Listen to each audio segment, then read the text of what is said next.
here we go. Good afternoon, everyone. My name is Joanna Leon, and I am the Membership Coordinator here at WERC. We would like to thank you for taking time out of your schedule to join us for today's presentation, Grow Your Safety Culture, How to Engage Warehouse Employees and Leaders. This is the fifth in a series of free webinars presented as part of the Midwest Work Council OSHA Area Office Alliance. Today's webinar is being recorded and all participants are in listen-only mode. At the end of the presentation, we will have a question and answer period. We will utilize the chat box in the question area located at the bottom of your screen or along the right-hand side, depending on your settings. Today, we are going to do things a bit differently. We're going to start out by addressing the elephant in the room in all of our lives, the COVID-19 pandemic. We are quickly going to touch on what we have been hearing.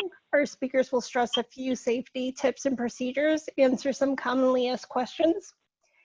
And as a reminder, the information discussed in today's presentation represents the views of the individuals and does not constitute legal advice or other views of WERC.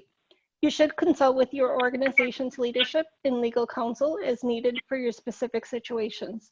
So without further ado, I would like to turn the presentation over to our sponsors, Michael and Brenda with Alpine Supply Chain Solutions. Hey, Joanna. Thank you so much.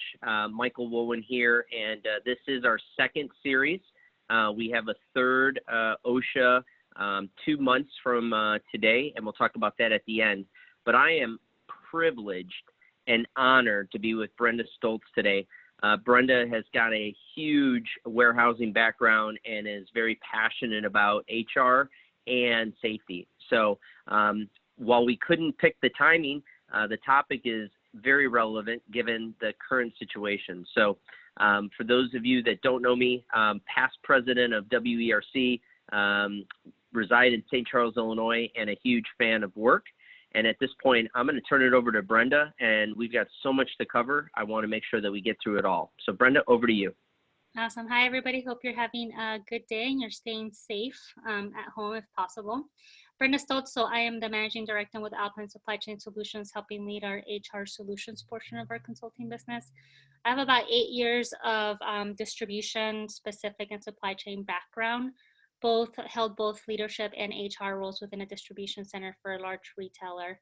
I'm actually based out of Indiana, so things are hectic and busy here, being the crossroads of America. Definitely a lot of distribution centers that are trying to deal with this.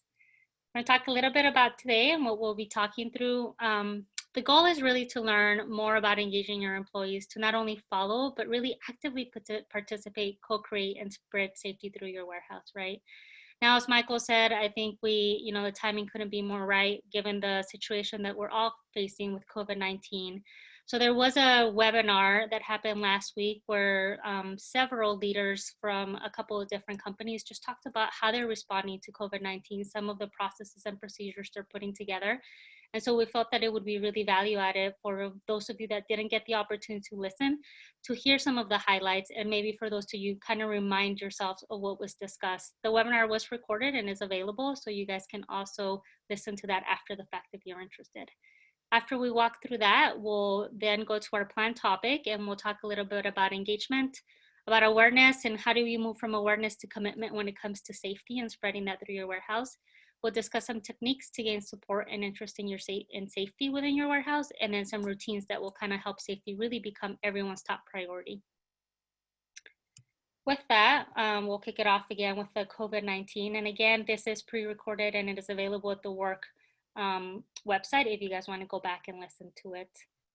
So a couple of items that were discussed was employee customer communication, facilities and labor management, and hiring procedures. Starting with communication, definitely very important to have frequent employee communication, either via text, email, internal message systems, and not only with your employee, but potential customers, right? Things are changing very rapidly, and everybody's maybe a little bit uneasy. The more that you communicate and the more that you're proactive about answering some of the questions, the better off that it's going to be for the environment within your warehouse and your organizations, as well as for your customers, right? If they experience any potential impacts, but they know that it's coming, it will definitely be more understandable. From facilities and labor management, these are a couple of tips that were discussed. Number one is really limiting visitors to all facilities to just essential vendors, right? So really evaluate who's coming in and out of your facility and whether it's really necessary and essential at this time, or if you can put up some of that. Obviously, we all know that social distancing is the number one way to protect ourselves and our team. And so the more that you limit different visitors to your facilities, the less likely that you may have somebody that is sick or has COVID-19 to come in contact with your team. Secondly is reinforcing social distancing by either rearranging workspaces, putting more time in between shifts, and staggering break times.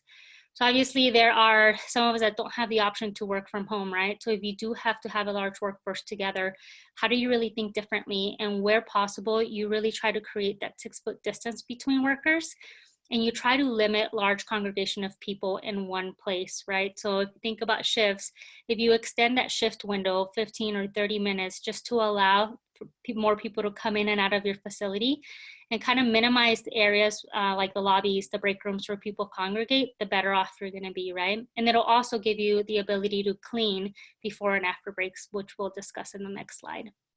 Secondly is non-essential employees mandated to work at home. So obviously within warehouses, that's a little bit challenging sometimes, but really ask yourself, do you really need everyone there, right? There's probably some roles where they can be just as effective from home. And again, that's really the best way to protect yourself and your team. If they're not essential, if they don't need to be in the warehouse, just allow them to work from home during this time. And lastly, employees deemed essential to operations. Some companies are actually paying them time and a half if they're coming into work. And if they are unable to come to work due to illness or childcare, they are still receiving full paid, full-time wages. Understand this may not be an option for everyone, but even having the discussion and really evaluating whether this is a strategy that you need to deploy, I think is very important during this time. And discussing that with your employees, right? And sharing the reasons behind it will go a very long way. When it comes to hiring procedures, some operations have completely suspended hiring from now, right? There's an increased risk during this time. So really evaluate your need to hire and whether or not it can be postponed. Obviously, though, there are some operations that are actually experiencing a higher demand, and so they actually have a need to hire. With those operations, they're really evaluating their processes and they're implementing video-based interviews. When they are hiring or training new employees, they're trying to minimize the number of people that are coming together to 10 people or fewer to, again, make sure that there's not large groups of people wherever possible. And then lastly, consider alternative workforce if you are short-staffed, right? So in particular, if you know that it's going to be a demand that's going to be seasonal and that it's only temporary, I think there's a lot of daycare staff right now, teachers, people that worked at restaurants that don't currently have a job. And so they may be looking for some seasonal work and they may be able to help your operation right now. So think outside the box, maybe places you haven't thought about before might be a great place for you to recruit from now. Cool. Cleaning procedures. So one, making hand sanitizer and wipes available to staffers, right? Making sure that you have those readily available around your warehouse, as well as ensuring that your bathrooms are fully stocked with soap at all times, right? Explaining to employees why they need to use the cleaning supplies and the importance behind it, and really establishing cleaning protocols and demonstrating how they should be followed is very important. Require wipe downs and sanitation of shared equipment at the start and end of shifts and breaks. So in particular, if you have power equipment where several people are going to be using the same equipment on the same day, allow them time at the end of shifts so that they can really properly clean that equipment for the next person, and then allow the next person time at the beginning of their shift to do the same, right? Increase frequency of cleaning across all common areas. So really think about those high traffic areas and ensure that you have routines in place to provide some deep cleaning of them. That's restrooms, areas outside the restrooms, there's doorknobs, parking lots, lobbies, anywhere where you know that there's high traffic of people, make sure that you're increasing the amount of cleaning that is being done. And then lastly, and probably most importantly, is crisis planning, right? So if you don't have a plan already in place, make sure that you do have a strategy for how you're going to manage a government required facility closure and suspension of service, and create a phone tree of current employees and customers to make sure that if you do have to make quick changes, you're able to get a hold of everybody that needs to be informed. and also have a protocol in place if an employee tests positive for COVID-19, right? For example, shutting down for 24 to 48 hours to appropriately clean and disinfect the facility and scrap affected product if needed. So unfortunately, this isn't going to be something that's going to go away for a couple of years. And at some point, the likelihood of you having somebody test positive within your facility is very likely. So make sure that you already think through what will you do? What does that communication look like?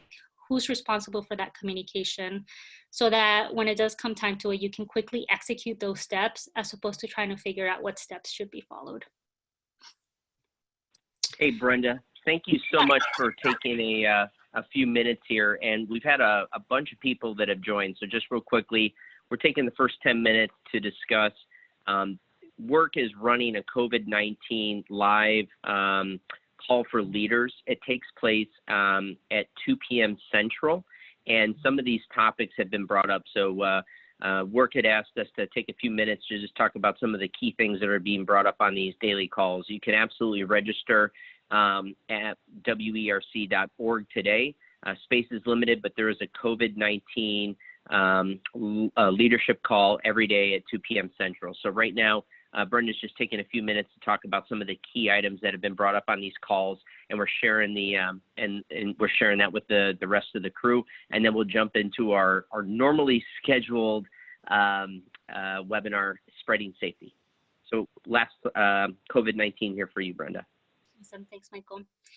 With that, you know, essentially the last two slides were the highlights of what was covered in that webinar. And if you go back and you listen to it, you'll hear those steps and others in a lot more detail from the people that are actually putting them in place. After the webinar, there was a few questions that came in specifically around cleaning and then employees that test positive and what should those procedures be.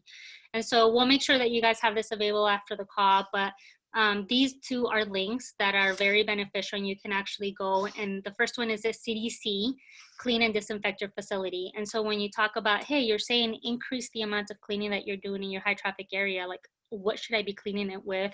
How should electronic or hard surfaces be done? What about people that maybe you guys have a lot of like laundry that you have to take care of within your facilities? It actually walks you through specifics of how you should properly disinfect and clean those. And then the second one is CDC detailed disinfection guide in the event that you do have someone test positive, or you know that someone that tested positive came in contact with your facility. So these two will actually give you a lot of the steps and details around what chemicals to use, who should be doing it, what waiting period should look like, et cetera, et cetera. And so you'll find some of these details within these two guides, but to highlight a couple of the call outs of what you should do if someone tests positive for COVID-19. First and foremost, close off all the areas that the ill person visited, right? Make sure that there's no one there. Open outside doors, windows, and use ventilating fans to really increase that air circulation within the area. And then wait 24 hours or as long as practical before beginning cleaning and disinfecting, right? So what you want to do is you want to give that virus time to hopefully die so that you don't put anyone else at risk, right? The last thing that you want is you go somebody to go clean it and now they become infected because they were doing it. So if possible, wait 24 hours or even longer to begin the cleaning and disinfection. After that, have cleaning staff clean and disinfect all areas like offices, bathrooms, common areas, shared electronic equipment, anything that has a touch screen. Think about anybody that has the clocks where your employees clock in. Anything that your employees touch, make sure that it is clean and disinfected. Really focusing on, again, frequently touched surfaces. And lastly, really, all employers should look to work with your local and state health departments to ensure that you take the appropriate local protocols and guidelines, right? Depending on the state, there may be additional communication or steps that need to be followed before you can reopen the facility. So again, when we talked about having a plan in place, having the phone numbers, the contacts of who you should really be looking for guidance from should be detailed there so that you don't waste any time trying to figure it out once you do have someone that, or know that someone tested positive and has been in contact with your facility. And lastly, just a couple of tips and resources, right? Again, it's It's a time that's very uneasy for a lot of people, right? I think the unknowns can sometimes be even more worrisome than when we know something is a challenge, right? So two-way communication is really the best way to keep your employees safe right now. One, stay informed. Things are changing very quickly, and as leaders, HR personnel, et cetera, within these facilities, your employees really look to you for information. So make sure that you're staying informed so that if they do have questions, if they do come to you and say, hey, I heard this, you can talk about that and you can have that discussion and try to ease their nerves as much as possible. And if not, then be open about not knowing, but then come back to them whenever you can, right? Over communicate. So we've had some in that webinar, there's some companies that are doing a daily meeting or maybe a daily email where they're sharing things that they've learned or any changes coming up. Really, the more that you communicate with your employees and your customers right now, the better they're going to feel and the more confident they're going to feel that you are leading this the best way that you can, right? Ensure everyone knows where to go with questions and what to expect, right? So a lot of people may say, hey, what if I start to feel sick? Who should I contact? Should I come to work? What should I do? Make sure that you're putting that out there and so that they know exactly what to expect if they do find themselves in a situation where they have to make a decision. The last thing that you want is someone maybe feeling ill, but not knowing what to do. And so they come to work to try to get an answer, right? Or they come to work because they're afraid that if they don't show up, then they might lose their job, right? Just really making sure that you're upfront and honest and that you give them that information will limit some of those situations from taking place. And then lastly, be present and available, right? I think now more than ever, like make sure that you're available for your employees, that they know when they're gonna see you and when they can ask you questions in the event that something does come up. That'll go a long way as well too. So as I mentioned. So Brenda. Yeah. Go ahead. As I mentioned, we continue to learn more about this every day. So make sure that you're really seeking the most up-to-date information. These are 3 websites that are very valuable. The OSHA is really general guidelines, right? So it'll give you general guidelines on what kind of training maybe your employees should have as it pertains to PPE, as it pertains to COVID-19, et cetera. The CDC website is a great resource. You can actually click on that. It's the main website, and it'll take you where you can get live updates on state by state. Where are we with cases? If you click on the state, it'll actually take you as well to the state government website that'll give you more information about your specific state and any processes or protocols that you need to be aware of. And then lastly, WERC, right? So Joanna and the WERC team is doing a really nice job just trying to make sure that we provide as many resources to you guys as available. And so there is a WERC COVID-19 resource roundup page available to you guys to ensure that we're trying to provide as much resources as possible. So Brenda, you did a great job. Joanna and the WERC team, thank you guys for providing us the content and the questions and the concerns from all of our WERC members. So this has been a great little, plug here for the practical responses to COVID-19. Now, if we could maybe think about it, right? So spreading safety, engaging your warehouse employees and leaders. So, safety comes in a lot of different sizes and shapes. And I'm really excited to tap into, your time at Boeing and your time at Target and how you're going to be able to help our audience understand what HR and spreading safety means for them. Awesome.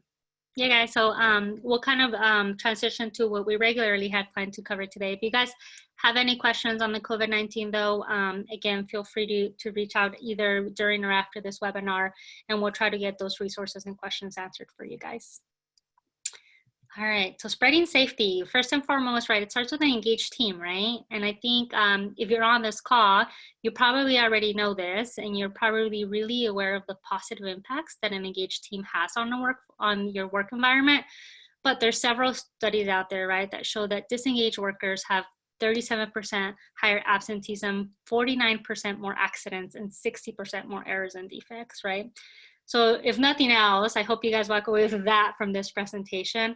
Having an engaged workforce is really important for overall balanced, really performance within your warehouse, right? But 49% more accidents, right? That's a scary number if you think about it. When you're trying to keep your team safe, ensuring that you limit the number of accidents is very important and vital to the organization, right? So why? Well, engaged employees don't only follow the rules, they actually help you create them, right? They show the willingness to provide feedback, suggestions, they actively support the necessary change to see peers and companies succeed, right? So you always want to have an engaged team when it comes to all, right? To quality, to production, et cetera. But when it comes to safety, that is the one area that you definitely don't want it to be top down, right? At the end of the day, your hourly employees are the ones that are doing this day in and day out. They're doing it. They understand the physical toll that it's taking on their bodies. They understand what resources will make it safer for them to do it and more efficient and effective. And so it really just makes sense for them to be able to not only follow the rules, but create them, right? And help you ensure that you have the best, that you're thinking about everything as you consider safety within their work environment. So with that, we're going to talk about engagement in general. Engagement, really, there's 4 steps as I see it to engagement. There's awareness, there's understanding, there's compliance, and then there's the commitment, right? We obviously all want a committed team. And you can apply this to, again, any topic within your warehouse, whether it's production or quality, et cetera. We're going to kind of look at it from a safety perspective today. So it starts with awareness, right? That's really where it all starts, right? Whether maybe you don't have a safety team right now and you're looking to start a safety team, maybe you know that you have a negative trend in safety and you've had some unfortunate incident and you're trying to turn that around. The first thing that you need to do is make sure that everyone in the warehouse is aware of why it's important to you, right? So clearly share your stance on safety, why it matters, and how you'll measure success so that you're all on the same page, right? Communicate that via all employee meetings, emails, posters, reading material, and daily start shift meetings.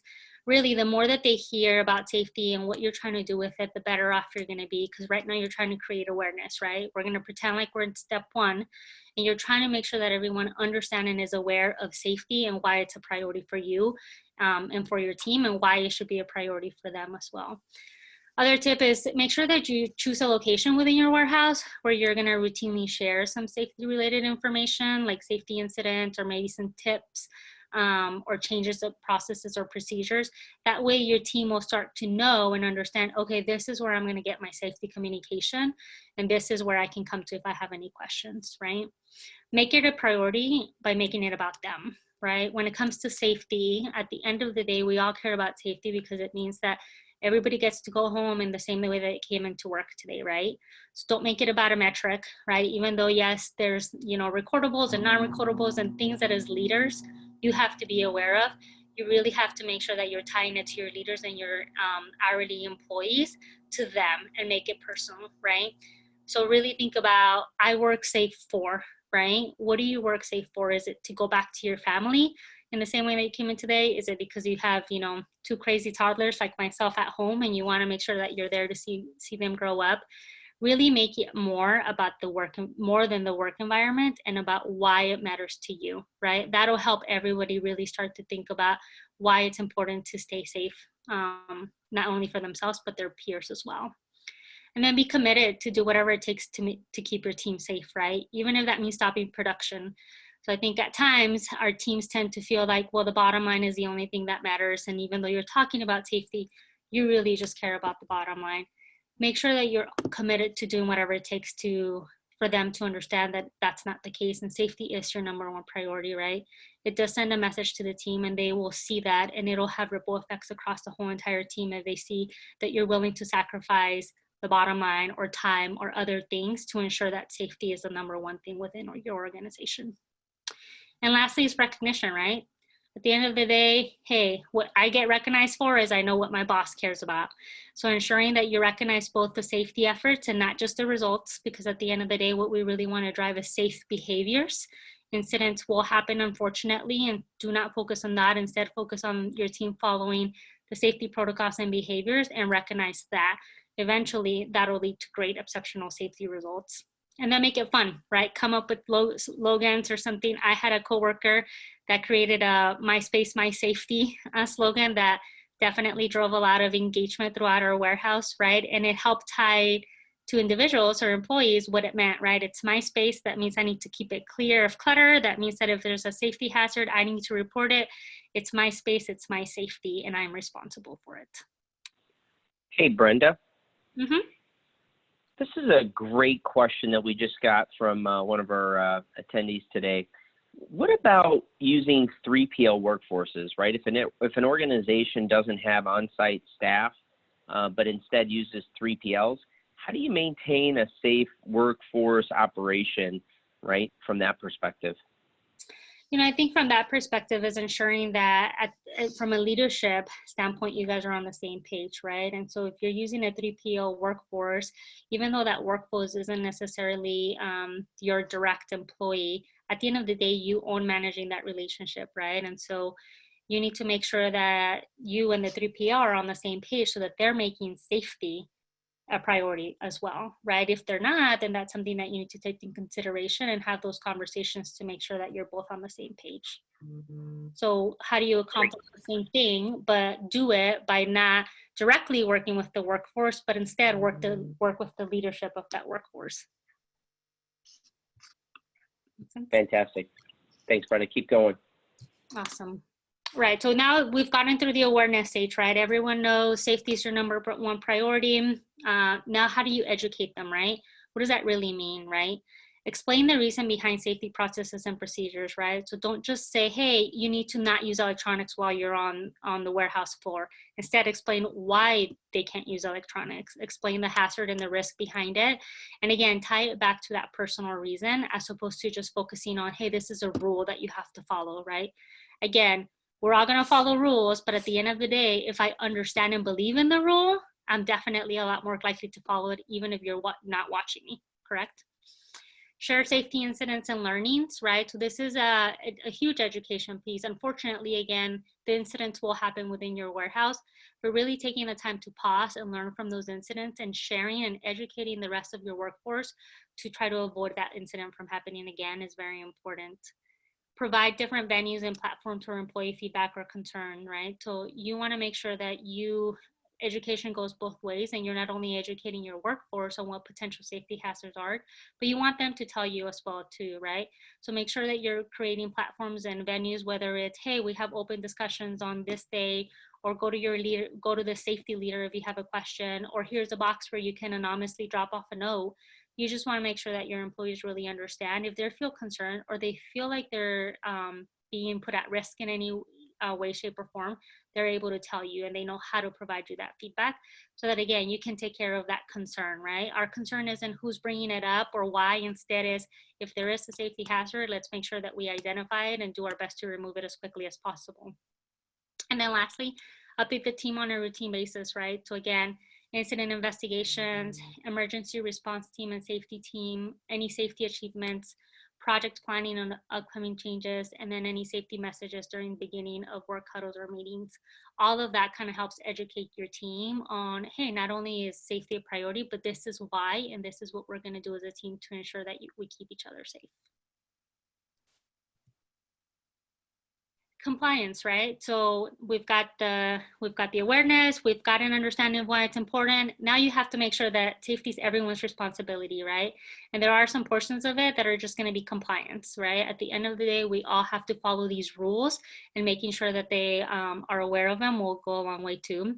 So one, your yearly mandatory safety training, right? Whether that's on PPE or powered equipment, whatever it is, make sure that you have some type of mandatory training, whatever's pertinent to your location, and that our employees are actually doing that on a yearly or quarterly basis, whatever you deem necessary.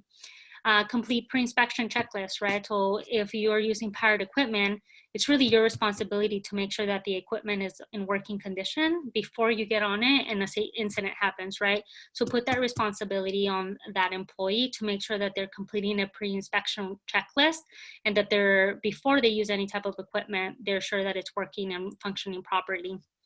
Preventative safety behaviors such as warm up for work, right? So exercising before they do any kind of strenuous activity goes a long way as well.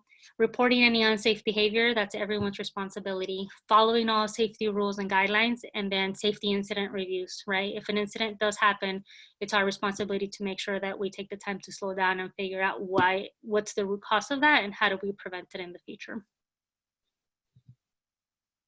And commitment, right? How do we get to commitment? So again, compliant employees only do what they're told, but your committed employees, on the other hand, are the ones that see what needs to be done and they do it no matter where it takes. So this is ultimately where you want to get to. You're not going to get there overnight, but here's some tips and it'll help you to get your employees to be truly committed within safety and not just compliant. One is get agreement of their commitment in writing, right? And again, this doesn't have to be a 3-page form that they fill out. It can be a very simple statement where we've had employees write down, I work safe because, and we leave a blank and we have them fill out that blank, right? The act of them writing that down really helps commit to themselves why they're going to follow the safety procedures, right? Again, if I tie it back to I work safe for my family, next time I want to take a shortcut, my mind's really going to think about that a little bit more, right? And I might pause and make the right decision if I really think about why am I working safe, right? You're not working safe because your boss or your leader told you or the company wants it. You're really doing it for yourself and others, right? Make it a priority. So again, that consistency is really important, right? It's not about what you do, it's also about what you say. So make sure that you're always making that a priority. Lead by example, right? So especially for leaders, you can say safety is a priority, but if all of a sudden you're behind on volume, or maybe you don't have the people that you need and you're trying to put too much on people, they will remember that. So make sure that you always slow down and that you're putting safety first for yourself and your team. That goes a long way. And they get team members and leaders involved, right? Again, we'll talk about in the next slide, just about enlisting in a safety team and how do you get others involved so that it's not a top-down approach, but instead, really it's your hourly and your employers that are helping you drive that safety initiative and process within your warehouse. And then celebrate successes as a team, right? Again, if I know that I'm celebrating or I'm recognized for something, I know that it's important. So pausing and recognizing those behaviors is really important. All right, so getting involvement, right?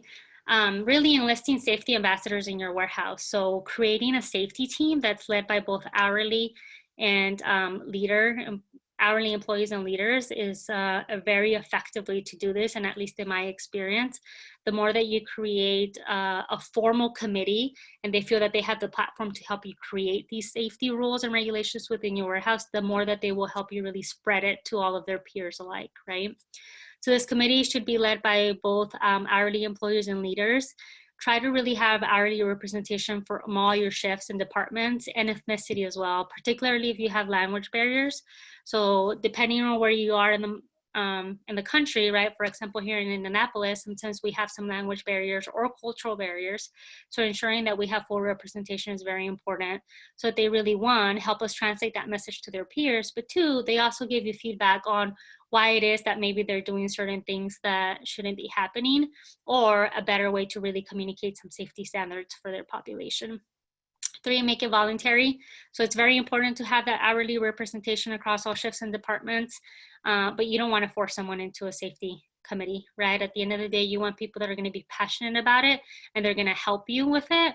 So make sure that it's voluntary. Make sure that they're informed and aware of all the safety initiatives. You want them to be seen as safety leaders across the building, right? And not just your leaders, but your hourly population as well too. So the more information that you give them and the more that they're able to answer any questions or concerns from their peers, the more buy-in and support that they're gonna get, right? So if they feel like they're bought in and committed, then they're more likely to get their peers bought in and committed as well too. So empower them to lead the safety messages, changes, and initiatives with their peers, right? Again, these changes don't have to come from leaders. An hourly employee can help you spread those messages and changes.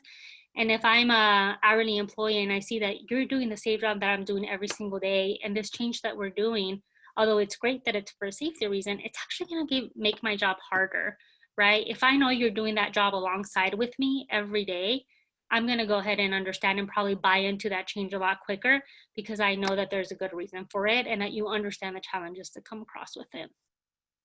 Delegate. So really give them responsibility of keeping you informed of the issues the whole team is facing, right, in regards to safety, and help you translate those into safety needing topics. So at the end of the day, really help them, give them the autonomy to let you know what their peers need and what they need, right, to make sure that you have a safe environment within your warehouse. And invest in them, right? So emergency response training, CPR training, other safety related training, but also leadership, communication training in general goes a long way. If they are volunteering to be part of this team, it tells me that they're a great employee, they're invested, and they want to see their team and their peers do better. Make sure that you're investing in them and you're helping them grow, right?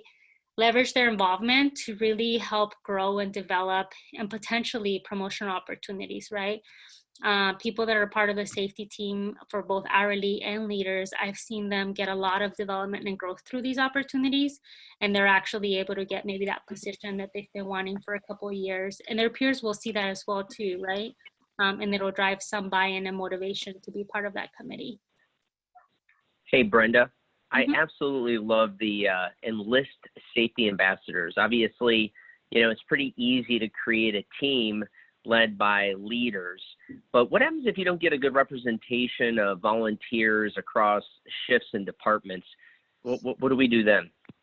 I'd say you be patient, right? This will happen. There's that time where you have people that you just have somebody that doesn't step up, or you have shifts where nobody wants to take it because they see it as additional workload, right? We'll start with the leader representation there, right? But I think if you do everything else on this page right, and they start to see that, oh, wait a minute, like my team, my peer on the other shift actually got to co-create this change. They actually got the opportunity to come in and talk to upper management about these changes. Oh, hey, look, they got that promotion a couple of months ago because they were part of the safety team, right? That'll spread through your warehouse pretty quickly, right? And so you may need to still have some encouragement conversations, as I call it. So you're not forcing them, right? But you can go to them and say, hey, so I saw you take care of this team member X, Y, and Z. I think there's some passion around it. I would love to see you be part of the safety team. Here's what I think you can get out of it. Like, what's your hesitation? Like, let's talk about it. Sometimes I find that, particularly with hourly employees, are like, I don't like speaking in front of a group. So I don't really want to be the one to give those safety messages. Okay, great. Let's not do that. You don't have to do that, right? Me as your leader, I'll take that on for now. And then if you ever feel comfortable, then we can go ahead and do it. So I think that encouragement goes a long way. Those conversations from their direct leader and even upper management go a long way. But you will have to be a little bit patient as you build up that safety team to eventually have a lot of interest sometimes, depending on how well your population is picking up on it. Now, I have not had the experience that you have with regards to the safety team, but one of the things I've always found is empowerment, right? Some of those with the loudest voice are always the one with the, the opinion. Well, hey, join this team and be, representative of your own future. Put the right changes in place that, you feel strongly about. So, but I do like your coaching conversations. That's encouraging conversations. So that's good. So thank you for sharing. No, and I agree. Sometimes when they, a change rolls around and they're the loudest voice to say they disagree with it, like really use that to say, okay, well, next time maybe you can be part of creating this change, right? But yeah, it may take a little bit of time and patience to keep trying with some hourly populations. So that brings us, and it kind of ties into the role of upper management, right? First and foremost, lead by example. Like I said, right, your hourly population, your frontline supervisors are always looking at you, not only at what you say, but also what you do. So make sure that you are really truly leading with safety as a priority, and that'll spread through your warehouse pretty quickly. Invest in the safety team, right? So we just talked a little bit about how you motivate people to be on it. Well, if they see that investment in the team, they're more likely to want to be part of it, right? And invest in them by your time, right? So making sure that you're interacting with them, that you're going to safety meetings is very valuable. And sometimes, that time and that face-to-face interaction with upper management goes a lot farther than even the recognition and their training. But recognition is important. Training is important, right? They feel like they're getting something out of it that they can not only use in that role, but they can use some potential future roles within your company or maybe other companies, right? If they're maybe going to school and they're looking to further themselves in another way. And then safety budget for resources, right? So ensure that you do set aside some budgetary and financial budget to say, hey, here's some of the things that you can do with it, right? Whether they want to do t-shirts with a slogan to really help drive some of the safety message, right? Or they want to do recognition, although you do have to be careful about recognition, and we'll talk about that in our next webinar. But there is recognition that can take place as well that can really help you spread some of that safety throughout your warehouse. Listen, right? So as upper management, you always have a lot of employees come up to you and say, hey, I think it would be great if we could do X, Y, and Z. And you already know why that's probably not going to be possible, right? Be careful not to immediately dismiss input for employees, right? Especially as you're really trying to build up that safety team and that safety culture within your warehouse. Really listen, right? And really give them the opportunity to prove you wrong, right? If you don't agree with them. But that'll go a long way. If they feel like they're not really being listened to, then they're not going to feel like a partner, and they may demotivate them from bringing additional concerns to your attention. Recognize and reinforce, really communicate and keeping that line of communication open. And then benchmark and measure, right? As upper management, you need to make sure that within your industry, within your company, you really understand what's possible and what's not possible, and that you're bringing that information back to your safety team. Safety routines. So a couple of safety routines that really, as you're starting to really build a safety team and a safety culture within your warehouse, are really important. Monthly safety meetings, post-incident reviews, and all team member meetings. This is not a list of all routines, but these are the ones that I definitely feel are very important. Number one is those monthly safety meetings, right? So again, once you have a team in place and you have hourly employees and you have leaders, really give them the time to come together every month and discuss, right? Hey, what are some of the trends that we saw last month? What were some of the incidents, right? Or even more importantly, what were some of what we call near misses, right? Something that could have been an incident or an injury, but wasn't. Why did it take place? How do we put a process in place to make sure it doesn't happen? So really gives them the opportunity to find proactive measures as well, like daily audits or safety walks, and helps you plan what your safety focus is going to be for the next month or the year to come, right? Making sure that you're giving your employees that 30 minutes or an hour a month is going to be really important. Post-incident reviews. So as I said, unfortunately, you know, although we really want to avoid incidents and injuries when the warehouse, they will happen, right? But you need to make sure that you take the time to slow down and learn from those to ensure that it doesn't happen again. So put a process in place to make sure that incident reviews take place immediately, right? After proper care has been provided for if there is an injury. But if possible, make sure that you're doing the incident review that very same day or maybe within 24 hours. Those reviews should really include employees, safety committee leaders, safety committee team members, any HR whenever possible.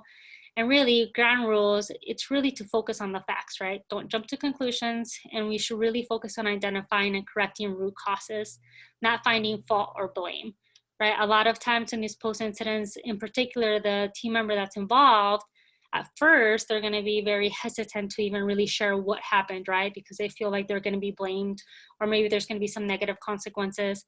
And although sometimes there is a time and a place for that, most of the time, really, we just got to figure out from a process perspective what went wrong and what processes do we need to put in place to ensure that this doesn't happen again. So the more that you do this and the more that your team starts to see that you're really not looking to blame or find fault, you're really looking to make your work environment a safer place, they'll be fully bought in to really share, well, here's what happened, here's why I made that shortcut, here's why I didn't follow that process or procedure, to really give you some insight on what changes you need to do to, again, make it a safer work environment for your employees. I also linked, this is an OSHA like one pager that talks about the importance of root cause and analysis during safety investigation that I think is really beneficial. So you'll have that available to you. And then share learnings with the rest of the team ASAP, right? So again, when they do happen, how do you make sure you learn from them? And then share those learnings with the rest of the team to ensure that it doesn't happen again. All team member meetings. So again, this is kind of where you're setting the tone, right? You want to make sure that during those, when you have all your employees together, you're really making safety a priority by sharing where you stand, maybe any future efforts that you're doing, and then really recognizing that hourly employee and leader involvement once you do have a safety committee in place. Because again, that also kind of helps you market, right? One, look at the awesome things that they're doing for us. Please make sure that you thank them. But two, we need additional support and interest if you do have some shifts where you're not having anybody sign up for them. All right, and lastly, you know, what I will say is do not underestimate the change, right? Depending on where you are, whether you don't have a safety plan in place right now, you don't have a safety strategy or a team within your warehouse, or maybe you know that there's something wrong and you need to fix it because you've had incidents. Understand that this is really going from compliance to commitment is a behavioral emotional change, right? That means it's going to take time. It's not going to be overnight. And, you know, not a single bullet point on this presentation is going to get you that. It's really a combination of doing a lot of these strategies day in and day out and being consistent that'll get you there, right? People that are committed really have a connection to the purpose for their action, right? So the most effective way is to really make safety personal. And I talked about this a couple of times already, but tie it back to what's important to them. That's going to be the most effective way for you to get people that are truly committed to keeping themselves and each other safe. Make it more, not just about the work environment or the company, but make it about more than that. Make it about themselves. Don't only listen to, but also seek out their input, right? And feedback and concerns.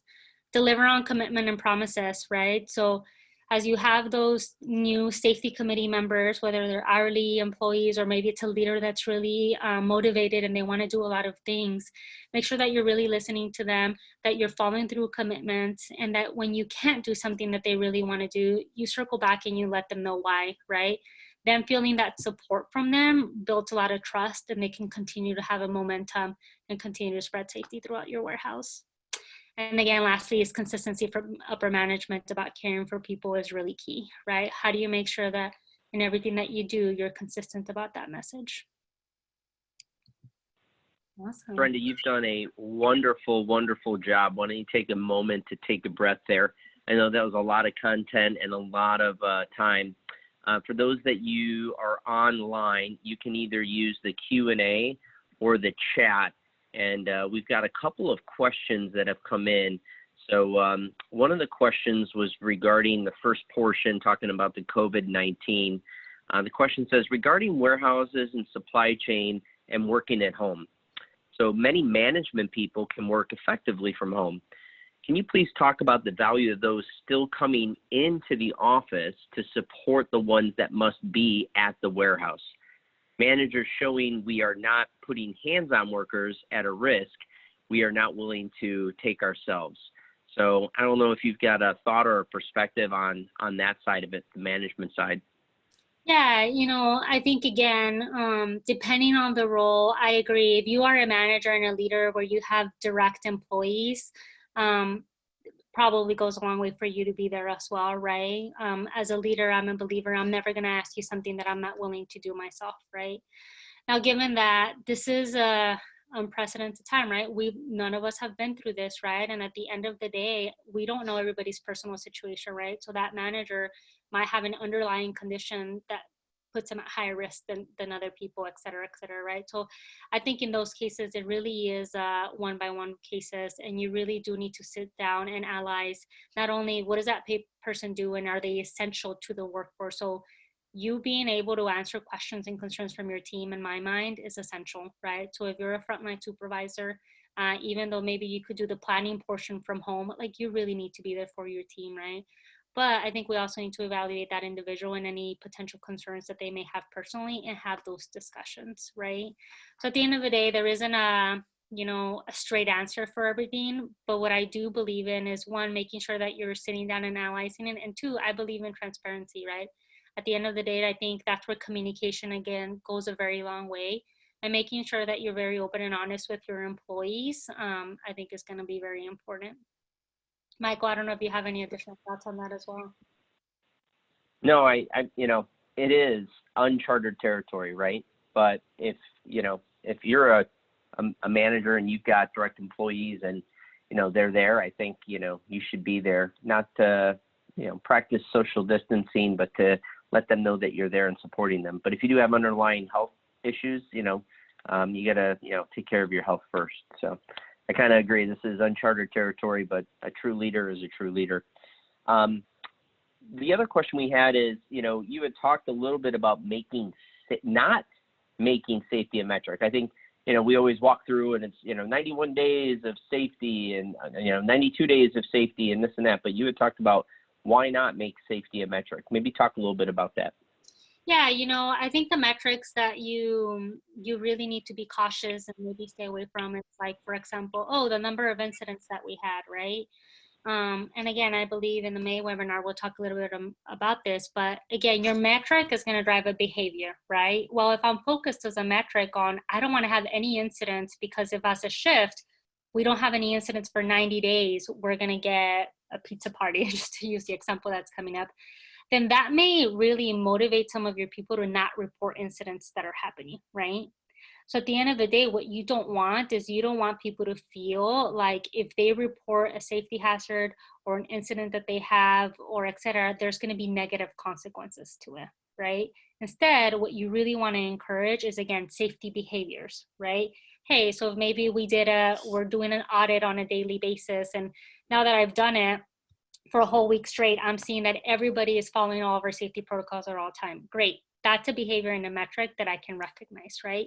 So it's not about not making it a metric. It's about being very cautious of what metric you're talking about, and really thinking about what behaviors that's going to drive for your team. Because what behavior you do not want it to drive is discouragement of them surfacing any potential either incidents or hazards, just because they're afraid of that negative retaliation, right?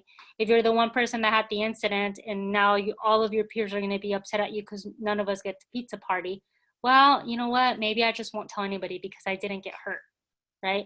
So you just need to be really conscious of that.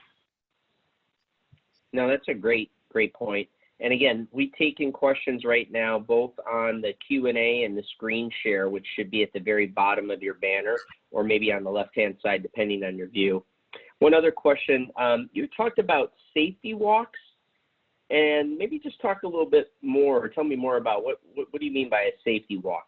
Yeah, a strategy that I've seen used is going back to getting those hourly employees involved if they're part of the safety committee, is allowing them and giving them the opportunity to walk their area, their work area, to really assess, hey, how are we doing from a safety perspective, right? So I'm looking for any safety hazards, whether that's maybe broken pallets or housekeeping, et cetera.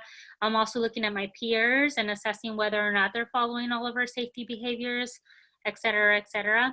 And so you allow them that time for those 30 minutes a day or whatever it is to do a safety walk, and then come back to you as a leader and say, hey, these are the things that I noticed today. These are the things that are going great. And these are the things that we need to work on, right? It kind of really, puts the ownership back on them to, again, really be a leader and help you assess the safety environment, right? And it also helps train them so that even when they're not doing these safety walks, they're constantly kind of looking for those safety behaviors and hazards, and they're able to tell you about them, and you're able to correct them before you have an incident happen in your warehouse. That's great, Brenda. Thank you so much.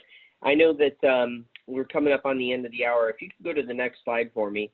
And yes, for all of these that are online still, today we will be go ahead and sending out this PowerPoint presentation. Please note that Brenda had put a lot of resources and links into the PowerPoint that'll be available for you and the team.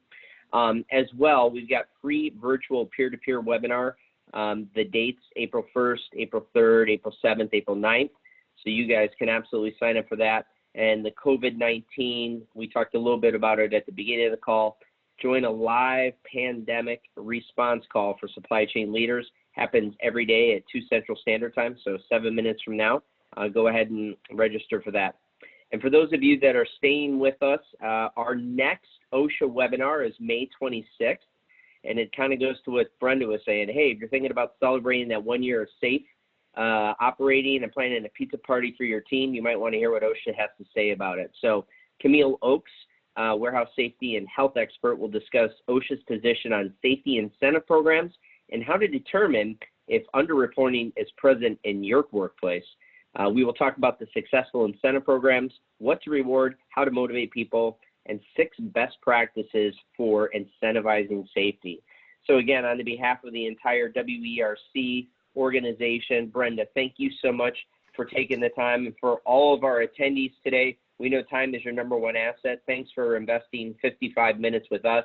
I hope that you guys have a wonderful rest of your day and stay healthy and safe out there. Thank you, everybody.